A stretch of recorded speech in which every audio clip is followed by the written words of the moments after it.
ربنا ظلمنا أنفسنا وإن لم تغفر لنا وترحمنا لنكونن من الخاسرين ربنا فاغفر لنا ذنوبنا وكفر عنا سيئاتنا وتوفنا مع الأبرار رب ارحمهما كما ربياني صغيرا رب ارحمهما كما ربياني صغيرا রব্বুল আলামিন আল্লাহ কোন কোন শীতের মধ্যে ঐতিহাসিক খোলাপাড়াবাসীর উদ্যোগে আল্লাহ 49তম তাফসীর মাহফিলের আজকে তৃতীয় দিনের শেষ রজনীতে আল্লাহ গভীর রজনীতে মালিক রে আমরা কিছু সংখ্যক গুনাহগার বান্দা আল্লাহ তোমার আদালতের কাঠগড়ায় আসামির মতো দাঁড়াই ভিক্ষুকের মতো দুইখানা হাত বাড়াইছি এ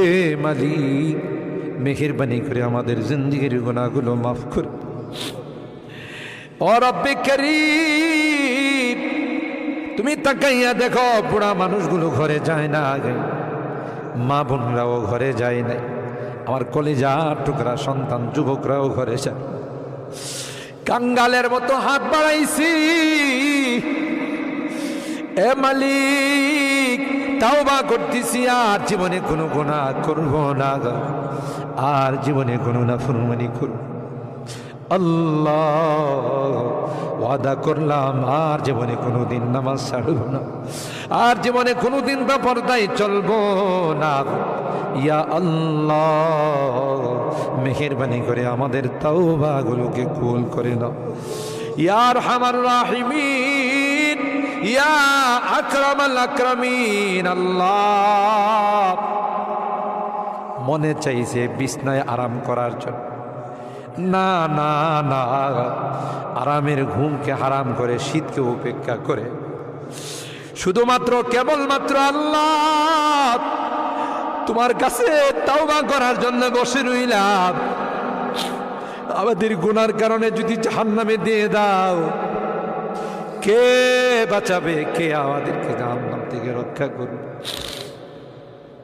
ও মালিক কিয়ামতের কঠিন ময়দানে আমাদেরকে তুমি গুনাহগার বলে ডাক দিও না ইয়া আল্লাহ কোরআনের মধ্যে আসে জাহান্নামীরা জাহান্নামের আযাব সহ্য করতে না পাইরা করুতি মিনতির সাথে কাকুতি মিনতির সাথে বলবি ইয়া মালিক লিয়াকদি আলাইনা রাব্বুক এ জাহান্নামের দারোগা মালিক ভাই আর সহ্য হয় না আর সহ্য হয় না মালিক রে কো আমাদের জন্য কোনো ফায়সালা করে দে 1000 বছর পর জবাব আসবে ইন্নাকুম মাকিসু এই জাহান্নামে তোদেরকে থাকতে হবে কোনো ডাকের সাড়া দেওয়া হবে আল্লাহ তোমার কোরআনে তুমি বলছো কালাকসাউ ফিহা ওয়ালা তুকাল্লিমুন অপমানিত হয়ে জাহান্নামে থাক কোনো কথা বলবি না কবরের মধ্যে সাপ বিচ্ছু কামড়াবে একদিক দিয়া চামড়া পুড়ে গেলে আরেক দিক দিয়া নতুন করে গজাবে এ মালিক দুনিয়ার কোনো বিষাক্ত সাপ দেখলে বাঁচাও বাঁচাও করে চিৎকার করে একটা নয় দুইটা নয় 99টা সাপ একে একে কামড়াবে একটা সাপ চুল মারলে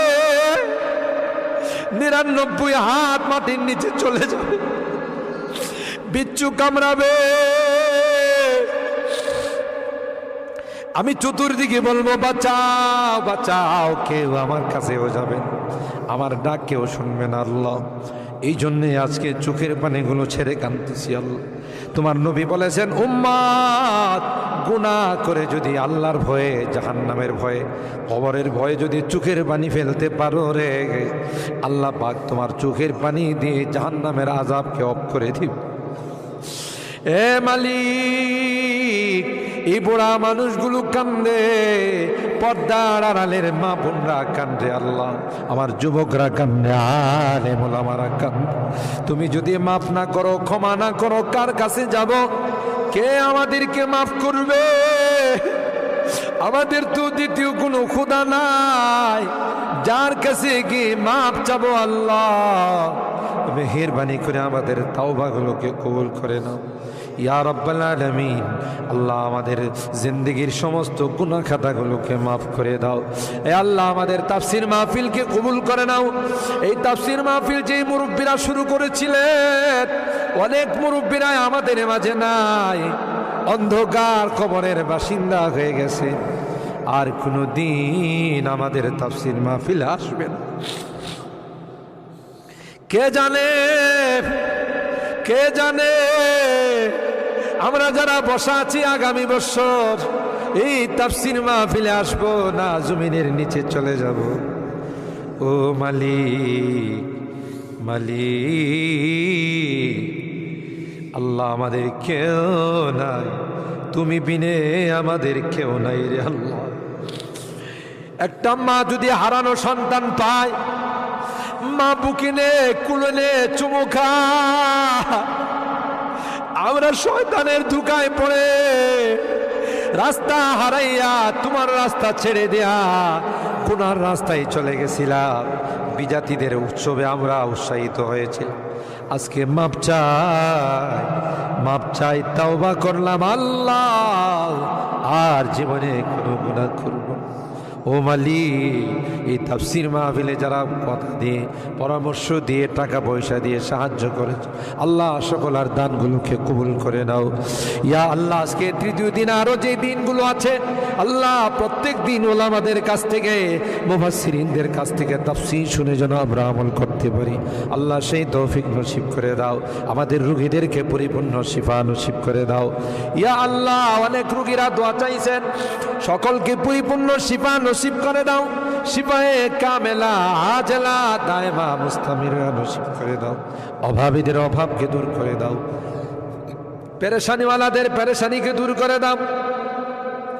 এ মালিক, মুসিবত জাদাদেরকে মুসিবত থেকে উদ্ধার করে দাও ইয়া আল্লাহ।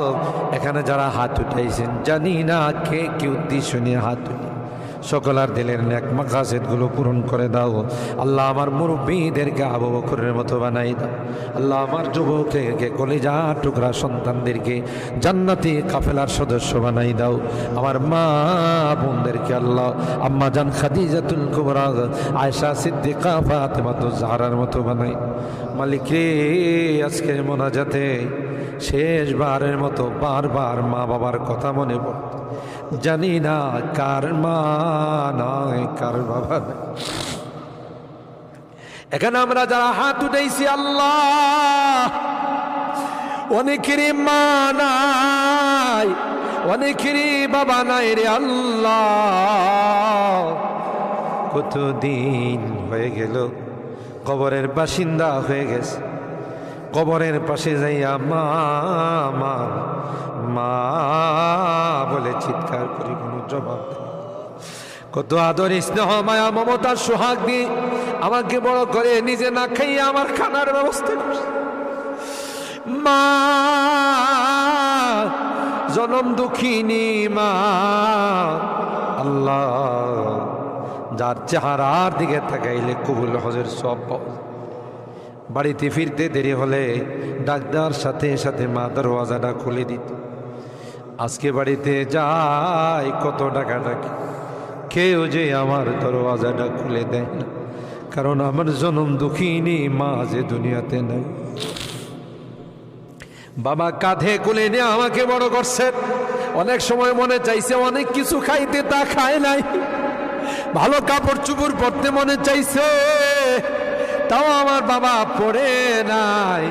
জায়গা জমি বাড়িঘর সব কিছু দিয়া অন্ধকার খবরে আজকের মোনাজাতে বারবার ওই মা বাবার চেহারাগুলো মনে পড়তেছে। গুনার কারণে যদি তোমার জাহান্নামের আসামি হয়ে থাকে, আমরা তোমার কাছে মাপ চাই, ক্ষমা চাই আল্লাহ। আমাদের মা বাপকে ক্ষমা করে দিও, তাদের কবরগুলো জান্নাতের বাগান বানাই। যাদের মা বাবা বেঁচে আছেন আল্লাহ, তাদের হায়াতে বরকত দিও। এ রব্বে করিম আল্লাহ, মুনাজাত শেষ করার পূর্বে একটি ফরিয়াদ, জানি না কোন দিন কার সঙ্গে মালাকুল মৌতের দেখা হয়ে যাবে, কোন দিন মসজিদের মাইকে আমার নামটা ঘোষণা হয়ে যাবে, মসজিদের পালকিটা আমার ঘরের সামনে দাঁড়িয়ে যাবে। এটা তো এমন পালকি, এটাতে একবার যারা শুয়ে যায় জীবনে আর দ্বিতীয়